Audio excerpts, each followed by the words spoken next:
Let's have a real conversation. Because there's one silent, sneaky, socially accepted wealth killer that's keeping millions of people broke. And it's parked right in your driveway.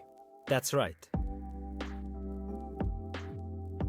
Your vehicle, the one you worked hard to afford, the one you might be proud of, the one that turns heads. It's draining your financial future, and most people don't even realize it. We live in a culture that glorifies cars as symbols of status and success. The luxury SUV, the tricked-out pickup, the sleek new sedan, these are supposed to tell the world, I've made it. But what they're really saying is, I've locked myself into years of debt for something that loses value every single day. It's not sexy. It's not cool. But it's the truth. And the sooner you understand it, the faster you can escape the trap. Let's break it down with cold, hard numbers. In 2025, the average car payment is now over $750 per month. But that's just the beginning. Add insurance, maintenance, gas, tires, taxes and registration, and you're often spending $1,000 to $300 every single month. Over a year, that's $12,000 to $16,000. That's not a one-time cost. That's every year, like clockwork. And what do you get for it? A depreciating asset. The moment you drive that shiny new car off the lot, it loses 10 to 20% of its value. In 5 years, it's worth half what you paid. Now imagine instead of throwing that money into a metal pit on wheels, you invested it. Let's say you took that $1,000 per month and put it into an index fund, earning a modest 7% annual return. After just 10 years, you'd have over $170,000. In 20 years, more than $500,000. In 30 years, you're sitting on $1.2 million. All from money people casually toss away in car payments like it's nothing.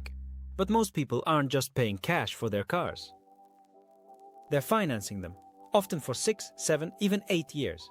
And many are rolling old car loans into new ones, meaning they never really own anything. They're always paying. Always upside down. Always trapped. And if that wasn't enough, leasing is even worse. You're literally renting a car long-term with nothing to show for it at the end. You're restricted in mileage, get hit with penalties for every scratch, and you still have to return the vehicle. It's like subscribing to a debt cycle that never ends. And all of it is justified by one lie. I need a reliable car. But here's the truth. A reliable car doesn't have to be new. It doesn't have to be expensive. A used Honda Civic or Toyota Corolla can easily last 200,000 miles with proper care. It costs less upfront, less to insure, less to maintain, and it still gets you from A to B without putting your financial life in reverse. Let's talk about opportunity cost. Every dollar you spend on your car is a dollar not going toward your future, not going into your emergency fund, not paying down high-interest debt, not invested in your retirement. Your car may be getting you to work, but it's also delaying the day you can afford to stop working. Worse, many people go into more debt just to maintain the illusion of success. They want to look like they're doing well, so they buy a car they can't afford to impress people they don't like, and then struggle silently under the weight of that decision. But wealth isn't built on appearances. It's built on smart choices repeated consistently. The average millionaire. They don't buy new cars. They buy used. They keep their vehicles for 10 plus years. They drive Toyotas and Fords. They don't waste money on things that rust, break down, or depreciate. They understand that every dollar saved is a soldier in the war for freedom, and they don't waste their army on ego. So, what should you do? If you already own an expensive car and you're drowning in payments, consider selling it. Even if you take a small loss, freeing up that cash flow can transform your life. Downgrade. Drive used. Buy a car that costs less than half your annual income. Pay cash if you can.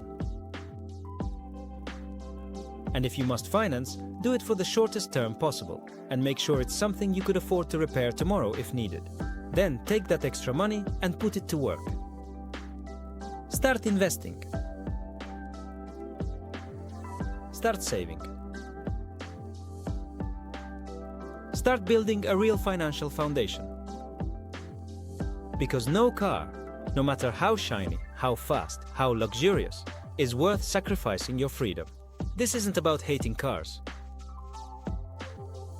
It's about loving your future more than your image. It's about understanding the difference between being rich and looking rich.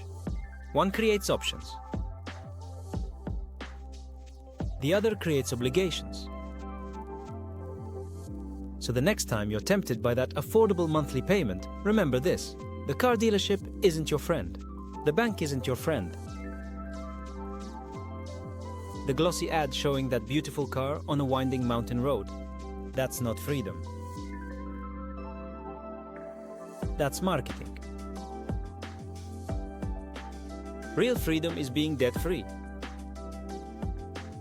Real success is living below your means. Real wealth is when your money works for you, not when you're working overtime to pay for your ride. This is Compound State, helping you break free from financial traps, build real wealth, and live life on your own terms. Don't let your car drive your future off a cliff. Take the wheel and steer your life toward freedom.